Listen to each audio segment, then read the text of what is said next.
আমাদের যেটা প্রত্যাশা, যে ভারতের সরকার জনগণের যে প্রত্যাশা বাংলাদেশের মানুষের, সেই প্রত্যাশাকে তারা মর্যাদা দেবেন এবং সেইভাবেই তারা বাংলাদেশের সঙ্গে সম্পর্ক গড়ে তুলবে। এই সরকার নতজানু সরকার, যে কারণে তারা কোনো মতেই ভারতের বিরুদ্ধে কথা বলতে চায় না। ভারতের বিরুদ্ধে তো বলতে চাই না, যে বিষয়গুলো আমার ব্যক্তিগত ইন্টারেস্ট, আমার রাষ্ট্রের ইন্টারেস্ট, জনগণের ইন্টারেস্ট আছে, স্বার্থ আছে, সেগুলো তো আমি কথা বলতেই হবে আমাকে, এবং সেটা সরকারকে বলতে হবে। আজকেই সকালে খবরের কাগজে দেখলাম কোন একটা জায়গায় আপনার গুলি করে মেরেছে, সীমান্তে গুলি করে হত্যা। এটা এখনকার বিশ্বে কোথাও দেখা যাবে না। আপনার যদি কেউ সীমান্ত পাস করে, তাকে গ্রেপ্তার করতে হবে, তার বিরুদ্ধে ব্যবস্থা নেবে, আইন আছে, সবকিছু ব্যবস্থা হবে। কিন্তু তারা ক্রমাগত ভাবে এই হত্যা করে যাচ্ছে এবং সেটা সীমান্তে এই হত্যা চলছেই। বারবার বলা হয়েছে, আসলেই তারা বলে, যখন আপনার ভারতীয় মন্ত্রীরা আসেন বা তাদের কর্মকর্তারা আসেন, এরা বলে যে আমরা আলাপ করেছি, তারা নিশ্চয়তা দিয়েছে এটাকে তারা কমিয়ে নিয়ে আসবে। কিন্তু এখন পর্যন্ত দেখা যাচ্ছে যে কমিয়ে নিয়ে তো দূরের কথা, এখন ভেতরে ঢুকে গুলি করছে। জলবায়ুর তো ভয়াবহ অবস্থা।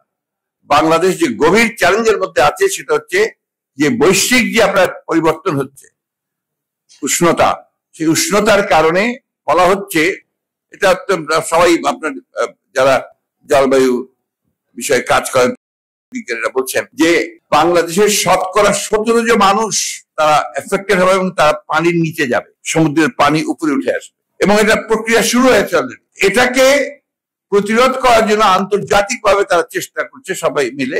তার জন্য কিছু ফান্ডও বাংলাদেশকেও তারা দিয়েছে, সেই ফান্ড তারা খেয়ে ফেলেছে।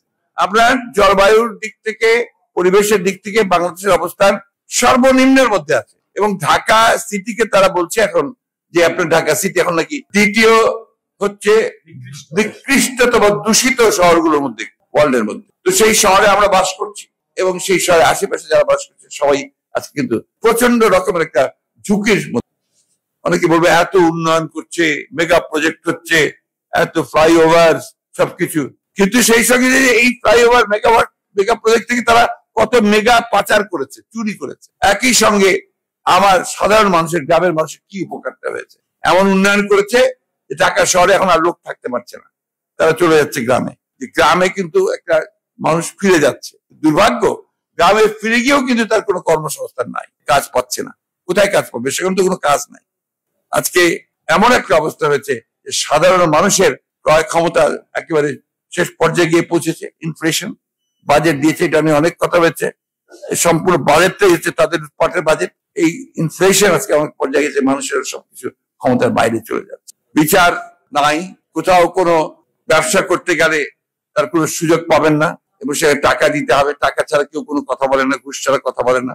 কালকে একটা সামাজিক অনুষ্ঠানে গিয়েছিল, সেখানে আমার এক পুরনো ইউনিভার্সিটির বন্ধুর সঙ্গে আমার দেখা হলো। আমি নাম বলবো না তার, আপনারা অনেকে চিনে ফেলতে পারেন তাকে। তো সে এখন রাজনীতি থেকে দূরে আছে। সে তখন ছাত্রলীগের নেতা ছিল, পরবর্তীকালে সে আওয়ামী লীগও করেছে, এমপিও হয়েছে, কিন্তু এখন প্রায় 10-12 বছর ধরে সে রাজনীতির কাছাকাছি নেই। আমি তাকে জিজ্ঞেস করলাম যে তুমি রাজনীতি করছো না কেন?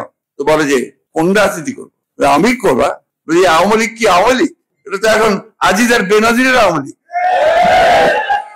তো এই যে দেখুন, একজন আওয়ামী লীগের নেতা, তার উপলব্ধিটা এই হয়েছে যার জন্য সে রাজনীতি চলে গেছে। এটাই বাস্তবতা।